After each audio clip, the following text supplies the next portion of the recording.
हे दोस्तों, आज हम बात करने वाले हैं असनी ग्रोवर की। लोग कहते हैं असनी ग्रोवर के साथ दोगलापन हुआ है और यह चीज़ असनी ग्रोवर भी मानते हैं और मेरा भी कहना है हाँ, असनी ग्रोवर के साथ सच में दोगलापन हुआ है। यह कैसे हुआ है आज आपको इस वीडियो में मैं आगे बताऊंगा और इसमें हम यह भी बात करने वाले हैं कि भाजपा की शुरुआत कैसे हुई है और इस वीडियो में आपको असनी ग्रोवर की बायोग्राफी बताऊँगा। इसकी जर्नी की शुरुआत तब होती है जब असनी ग्रोवर का जन्म 14 जून 1982 को दिल्ली में हुआ। यह एक मिडिल क्लास फैमिली से बिलोंग करते हैं। इनके पिता सीए थे और इनकी मां एक टीचर थी, इसलिए असनी को अपनी लाइफ में उतना संघर्ष नहीं करना पड़ा जितना कि और लोगों को करना पड़ता है। उन्होंने अपनी प्रारंभिक शिक्षा दिल्ली के पब्लिक स्कूल से प्राप्त की है और इसके बाद उन्होंने आईआईटी कॉलेज से सिविल इंजीनियरिंग में बीटेक की डिग्री हासिल करी और इसके बाद उन्होंने 1 साल के लिए फ्रांस चले गए पढ़ाई करने के लिए। फ्रांस में इंसा लियोन यूनिवर्सिटी से अपनी पढ़ाई पूरी करने के बाद भारत वापस आ गए और यहाँ पर उन्होंने अहमदाबाद में स्थित आईआईटी में एडमिशन लिया और यहाँ से इन्होंने मास्टर ऑफ बिजनेस एडमिनिस्ट्रेशन की डिग्री हासिल किया।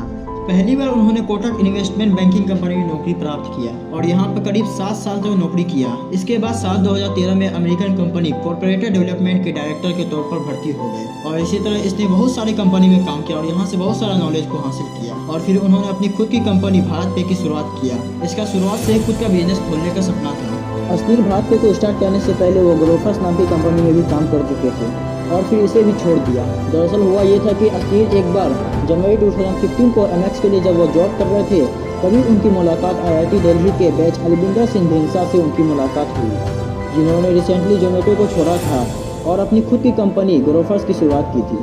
अलविंदर ने असलीर से कहा कि मैं इन्वेस्टर से पैसा लेना चाहता हूँ अपनी ग्रोफर्स कंपनी के लिए, इसलिए वह चाहते थे कि असलीर उनकी मदद करे प्रेजेंटेशन बनाने के लिए जिसे दिखाकर वह इन्वेस्टर से पैसा ले सकेंगे। अलविंदर ने असलीर से कहा कि तू भी मेरे साथ ग्रोफर्स ज्वाइन कर सकता है, जबकि असलीर को उस समय एमएस कंपनी में जॉब से उसे 80 लाख रुपये सालाना मिल रहे थे। बट अलविंदर ने कहा देखो, मैं अभी तुम्हें इतना पैसा तो नहीं दे सकता हूँ, बट हाँ, मैं तुम्हें साल के 40 लाख दे सकता हूँ और इसी के साथ कंपनी के 40 लाख के शेयर भी। तो फिर उन्होंने कहा ठीक है, पर मेरी एक शर्त है, अगर कंपनी की वैल्यूएशन $8 बिलियन हो जाती है तो मुझे भी 100 करोड़ मिलने चाहिए। और अलविंदर ने इसे एक्सेप्ट कर लिया और असनीर को अलविंदर पर पूरा विश्वास था, इसलिए असनीर और अलविंदर के बीच ये डील फाइनल हो गई और उनकी कंपनी ज्वाइन कर लिया। असनीर ने उस स्टार्टअप में बहुत ज़्यादा मेहनत किया और वह इतना मेहनत किया कि वह 2 साल के अंदर ही उसने उसे एक सक्सेसफुल कंपनी बना दिया।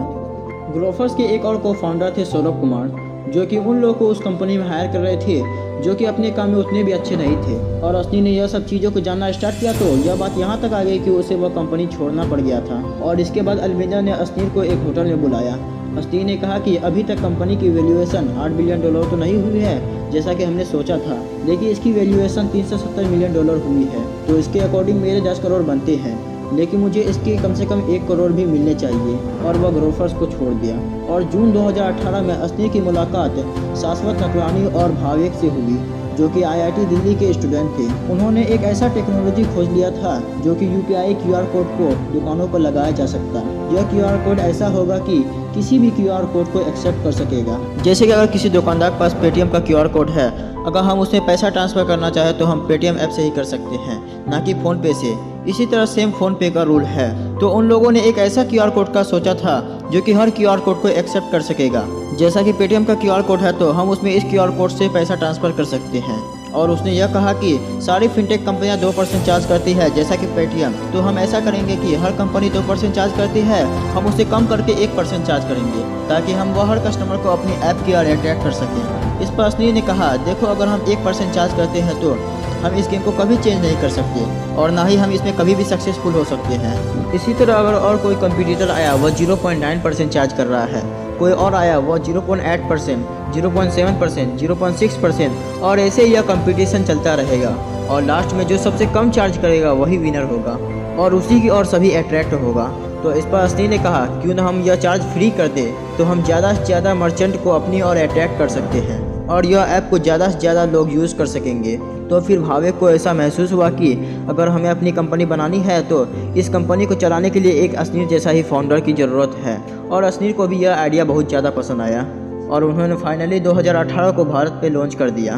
भारत पे बहुत तेज़ी से ग्रो हो रहा था और यह ग्रो करता भी क्यों नहीं, क्योंकि यह फ्री चार्ज कर रहे थे और इसी वजह से यह बहुत ज़्यादा ग्रो करने लगा अब आप सोच रहे होंगे कि जब ये फ्री चार्ज ले रहे हैं तो फिर ये कमाएगा कैसे। दरअसल ये छोटे मोटे दुकानदार को लोन देकर कमा रहे थे। अब यह कंपनी को कोई ऐसा आदमी चाहिए था जो उसकी एडमिनिस्ट्रेशन को संभाल सके, और उन्हें ऐसा आदमी का जरूरत था जो कि भरोसेमंद भी हो और इस कंपनी के कॉस्ट भी बचा सके।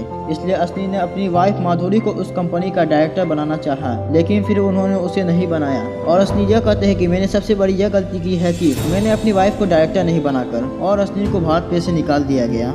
दरअसल हुआ यह कि एक बार जोमेटो में असनी ने 100 करोड़ इन्वेस्ट किए थे, जिसमें कि 5 करोड़ उनकी खुद की थी और 95 करोड़ उन्होंने कोटक से लिए थे 10% इंटरेस्ट पर। जोमेटो के आईपीओ से उसने अच्छा खासा पैसा कमाया, और इसलिए अब वह नायका के आईपीओ में भी पैसा लगाना चाहते थे। इसलिए उन्होंने फिर से कोटक से लोन लेने का सोचा, लेकिन हुआ यह कि नायका के आईपीओ से पहले ही उन्हें कोटक ने लोन देने से मना कर दिया। असनी ने कोटक के एम्प्लॉय से कहा कि बाकी लोगों को तो नायका के आईपीओ के लिए पैसा दिया गया है। इस पर कोटक बहाने मारने लगे, और इस पर असनी की बहस कोटक के एम्प्लॉय से होने लगी। और एक दिन एक ऑडियो क्लिप मिलती है जिसमें कि असनी ने कोटक के एम्प्लॉय को बहुत भला बुरा कहा था, लेकिन यह सच नहीं है। असनी ने सिर्फ उससे जवाब मांगा था। असनी यह भी कहते हैं कि यह मेरा ऑडियो नहीं है और मैंने ऐसी बात नहीं की थी, बट असनी को भारत में से निकालने के लिए बहुत मजबूर किया जा रहा था। इसलिए असनी ने कहा कि मुझे 4000 करोड़ चाहिए, उसके बाद तुम्हारी कंपनी तुम जो करो। और इसके बाद उन्होंने उस कंपनी से इस्तीफा दे दिया।